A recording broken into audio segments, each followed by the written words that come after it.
こんにちは、トランスです。今回はボストーク2093を攻略します。ボストークのトロフィーは良心的で、ワンコインクリアをすれば達成できます。さすがに初プレイの時は難しいと感じます。ですが、ゲームオーバーになってもアイテムやコインは持ち越せます。プレイするたびに強くなり、全ての目標を達成する頃には時期が強すぎて終わらなくなります。正直なところ、最後までパワーアップを完了するのは少し退屈です。ですが、シューティングが苦手な人でも目標を確実に達成できるゲームです。トランスはアーケードパラダイスの序盤、洗濯やトイレ詰まりなどの隙間時間に少しずつプレイしていました。ゲームの途中で強制終了しても確実にパワーアップできるので便利なゲームです。その反面、じっくり取り組んだことはほとんどなく、動画も残っていませんでした。今回はプレイステーション4で再度トロフィーを取得してみます。せっかくなので何回目のプレイでワンコインクリアができるかやってみます。アーケードパラダイスのゲーム全般に言えることなのですが、パワーアップしたゲームをリセットして初期状態からプレイすることはできないようです。まあ普通は困らないのですが、録画をしていないものは配信できません。セーブデータを退避させた上でアーケードパラダイスを新規で始めることも考えましたが、プレイステーション5の場合はリスクが伴います。またトロフィーの取得動画もシンクロさせることができません。なので今回はプレイステーション4で再プレイになりました。デメリットというかリスクもあります。それはプレイステーション4でトロフィーをコンプリートできない可能性があることです。トランスは攻略動画と名前を付けて配信していますが、もう一回ラインテラー、ゾンバット2、グラビティチェインのトロフィーを取得する自信は全くありません。さて、攻略に入ります。初期状態は弱すぎるので少しずつパワーアップをしていきます。結論から言うと、早く広角に打てるようにするべきです。トランスは少し遠回りをしています。長い動画になるのでパワーアップをお見せできるように編集しています。2面のボスです。いろいろと残念な感じがします。ここまでのキャラクターデザインはありえませんね。昔のゲームでは大きなキャラクターはなかなか動かすことができず、背景の一部で固定したりするなどの工夫がありました。小さいキャラもドット絵ながら優れたデザインでした。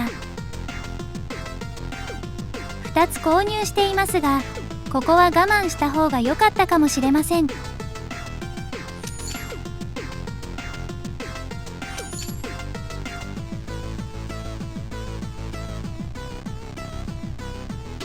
3面のボスです。雑魚キャラとセットになると面倒です。特にパワーアップする前は対処のしようがありません。球数が多すぎます。キャラクターオーバーでスローになってほしいです。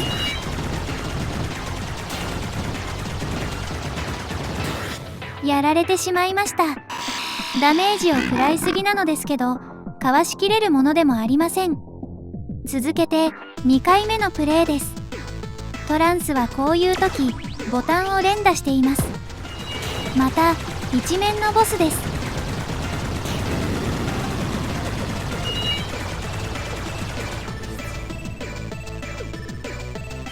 今回は購入を見送ります。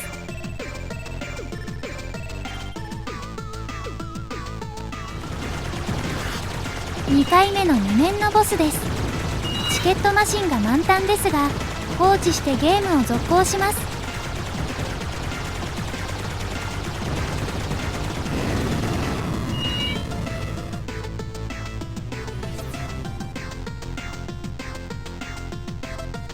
今回も購入を見送ります。倒した敵の数が少ないのでなかなかコインがたまりません。2回目の3面のボスです。1回目と比べて時期のパワーアップはしていませんが、トランスが少し学習したのかもしれません。今回はクリアできました。ここで一番左上を購入していますが、その隣を購入した方が良いと思います。またちゃんと弾よけができるならばライフは増やさなくても構いません。画面は4面の前衛です。ちょっと火力が足りません。こういうのはプレイしていても楽しくないですね。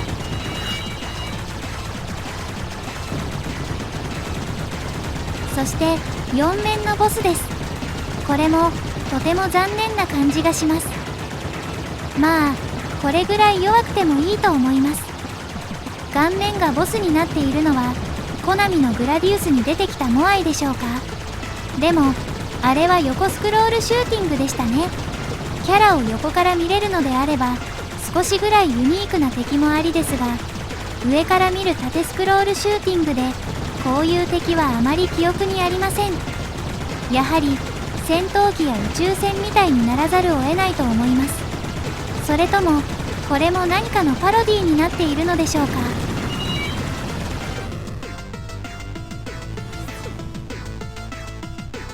ここでビュレットを買えるチャンスでした。ライフを買っていますが、これが敗着ですね。広角に打てればこの先も行けたような気がします。5面のボスです。大したことはありません。こちらの攻撃も大したことがありませんので時間がかかっています。現代ではこういうシューティングは人気がありませんが、敵の弾を少しずつ誘導しながら画面の端で切り返したり正面で打ち合いながらわずかなライン移動で弾をかわすというような動きを昔のゲーマーは体で覚えていました。ゲームセンターの筐体なら今でもできそうな気がします。デュアルセンスのレバーでは無理ですね。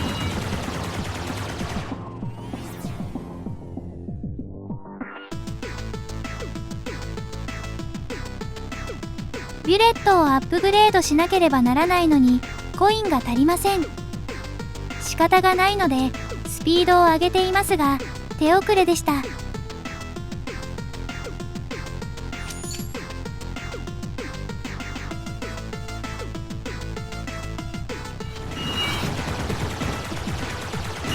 6面の攻撃は激しいです。これは敵を倒せていないのが原因です。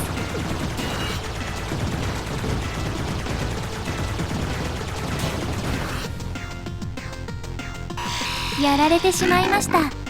トランスはプレイステーションのコントローラーで2次元のシューティングゲームはしません。理由は見ての通りです。3回目の1面のボスです。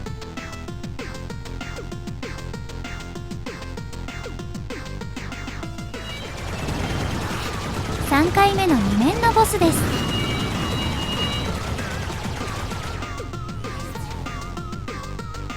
そしてさっさとこいつを買っておくべきでした。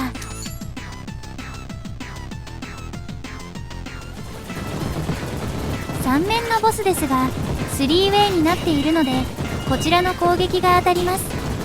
早くこれを購入すべきでした。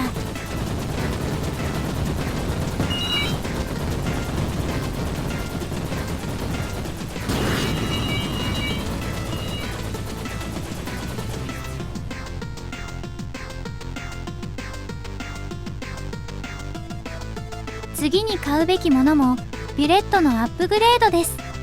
余計なものを買ってはダメでしたね。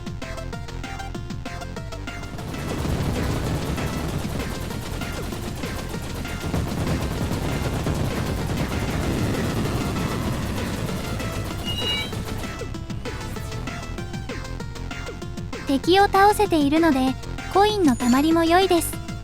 さあアップグレードしましょう。これは今までと全然違いますね。攻撃は最大の防御になっています。やっとシューティングらしくなってきました。時期の動き方もまずまずです。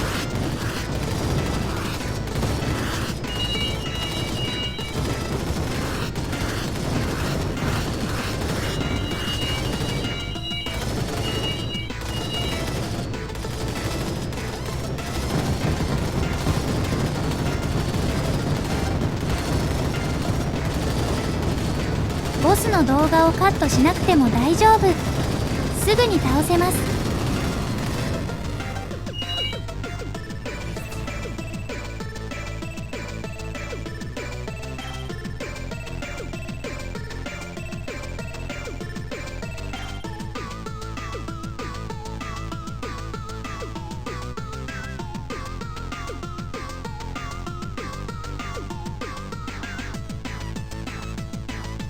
ここまで来たら大丈夫だと思いますが、弾を引きつけて円運動で回避する時のスピードが少し足りませんので、スピードを買っておきました。まあでもこんなコントローラーじゃ何をやっても完璧にはできません。トランスはゲームセンターに行かなくなって久しいです。だけどちょっとだけ昔を思い出したような動きになってきました。相変わらず無茶な攻撃を仕掛けられますが、こちらの攻撃が勝っているので大丈夫です。さて、この形になればあとは他のアイテムを購入して目標を達成します。ボストークはアーケードパラダイスの中で目標達成が容易なゲームの一つです。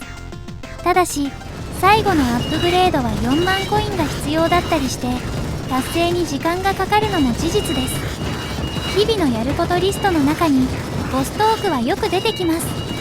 この時レーザーやミサイルで規定数の敵を撃墜するものがあります。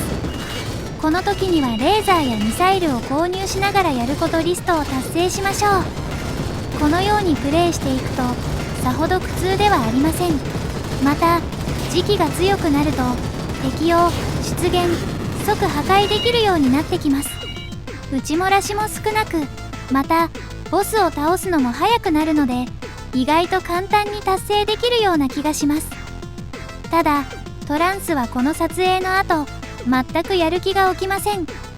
まあこれは仕方のないことですね。さて元のゲームは何でしょう。縦スクロールのシューティングゲームはいろいろあります。背景で星空が流れるようになったのはナムコのギャラクシアン。クリアした後時期が画面上方に上がっていく演出は日仏のムーンクレスタ。